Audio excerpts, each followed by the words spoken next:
മഹാനായ സഫീന റളിയല്ലാഹു തആല പറഞ്ഞതെന്താ? സിംഹമേ അന മൗലാ റസൂലില്ലാഹ്, ഞാൻ അല്ലാഹുവിന്റെ റസൂലിന്റെ മൗലയാ,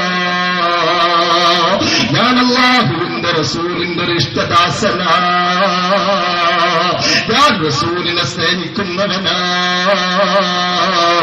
വാപ്പിളർന്ന സിംഹമുണ്ടല്ലോ എന്റെ സഹോദരങ്ങളെ, അവിടുത്തെ വായ അടച്ചില്ലേ? എന്നിട്ട് മഹാനായ സഫീന റളിയല്ലാഹു തആല അൻഹുവിന് അതേ വഴി കാണിച്ചു കൊടുത്തില്ലേ? എവിടേക്കാണ് നിങ്ങൾക്ക് പോകേണ്ടത്? അല്ലാഹുവിന്റെ ഔലിയാക്കളെ സിംഹങ്ങൾക്ക് പേടിയാ, അല്ലാഹുവിന്റെ ഔലിയാക്കൾക്ക് ആനകളെപ്പോ, അല്ലാഹുവിന്റെ ഔലിയാക്കള് ആനകൾക്ക് പേടിയാണ്, സിംഹങ്ങൾക്ക് പേടിയാ. അല്ലാഹുവിന്റെ ഔലിയാക്കളെ ഭയപ്പെടാത്തതാരാ ഉള്ളത്? കണ്ടില്ലേ മഹാനായ ശൈഖുനാ അബൂബക്കർ മുസ്ലിയാർ മടവൂരി ഖദ്ദസല്ലാഹു തആല സിർറഹുൽ അസീസ്. ആരാ മടവൂർ തങ്ങളെന്നറിയോ? മഹാനായ ശംസുൽ ഉലമയുടെ ശിഷ്യനാ. ശംസുൽ ഉലമന്റെ ദർസിൽ ഓതിപ്പടിച്ച മഹാനായ മടവൂർ ശൈഖ് റളിയല്ലാഹു തആല അൻഹു. ആ മടവൂർ ശൈഖ് റളിയല്ലാഹു തആല അൻഹു വഫാത്തായപ്പോൾ മടവൂർ ശൈഖിന്റെ സഹോദരങ്ങളെ, മടവൂരിലെ വലിയായ മടവൂർ ശൈഖിന്റെ ജനാസ നിസ്കാരത്തിന് നേതൃത്വം നൽകിയത് മഹാനായ ശംസുൽ ഉലമാ. കാരണം മഹാനായ ശംസുൽ ഉലമയാണ് മയ്യത്ത് നിസ്കാരത്തിന് നേതൃത്വം നൽകിയതെങ്കിൽ ഒരു വലിയന്റെ മയ്യത്ത് നിസ്കാരത്തിന് നേതൃത്വം നൽകേണ്ടത് ആരാണെന്ന് വലിയനറിയാ. വലിയന്റെ മയ്യത്തല്ലേ വലിയ നേതൃത്വം നൽകുകയുള്ളൂ. പ്രിയപ്പെട്ട സഹോദരങ്ങളെ, ഞാൻ പറഞ്ഞു വരുന്നത് നിങ്ങളൊന്ന് ശ്രദ്ധിക്കണേ.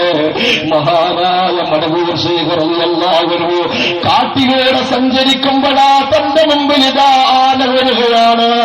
ചിഹ്നം വിളിക്കുന്ന ആന മുമ്പിൽ വന്നപ്പോ ആനയ്ക്ക് വൈക്കോല് കൊടുത്ത മഹാനായ മടവൂർ ശൈഖ് റളിയല്ലാഹു, ആ മടവൂർ ശൈഖ് റളിയല്ലാഹു തആല വഫാത്തായപ്പോൾ ഇമാമത്ത് നിന്നത് മഹാനായ ശംസുൽ ഉലമയായിരുന്നു.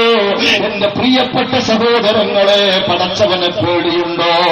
അല്ലാഹുവിനെ പേടിയുണ്ടെങ്കിൽ എന്റെ സഹോദരങ്ങളെ, ഭൂമിലോകത്തുള്ള സർവരും അത് ആ മനുഷ്യനെ പേടിക്കുന്നതാണ്. ഒരു കാലഘട്ടത്തിന്റെ ഇതിഹാസമായ ഇതിന് അതമായ സുഗന്ധത്തിന്റെ പനിനീര് മഹാനായ ശംസുൽ ഉലമാ. അല്ലാഹു അവിടുത്തെ ദറജ ഉയർത്തി കൊടുക്കട്ടെ.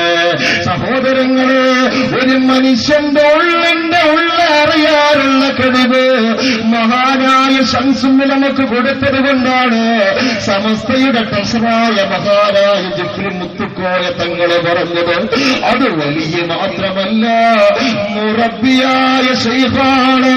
മുറബ്ബിയായ ശൈഖ് എന്ന് പറഞ്ഞാൽ ആരാണെന്നറിയോ? മഗ്രിബിലുള്ള വലിയന്, മശ്രിക്കിലുള്ള അതേ ഹാദിമിന്റെ അനുയായിയുടെ രക്തത്തിന്റെ നരമ്പിലൂടെ ഒഴുകുന്ന രക്തത്തെ കുറിച്ച് പോലും അറിയാനുള്ള കഴിവുള്ളവരെയാ മുറബ്ബിയായ ശൈഖ് എന്ന് പറയുന്നത്. ശിഷ്യന്റെ ശരീരത്തിലൂടെ ഓടുന്ന രക്തത്തെ പോലും തുടച്ച് മിനുക്കിയ കണ്ണാടിയിലൂടെ കാണുന്നത് പോലെ കാണാൻ കഴിവുള്ളവരെയാ മുറബ്ബിയായ ശൈഖ് എന്ന് പറയുന്നത്. മഹാനായ ജിബ്രീൽ തങ്ങളെ പറഞ്ഞത് മഹാനായ ശംസുൽ ഉലമ വലിയ മാത്രമല്ല, മുറബ്ബിയായ ശൈഖാണ്. മുറബ്ബിയായ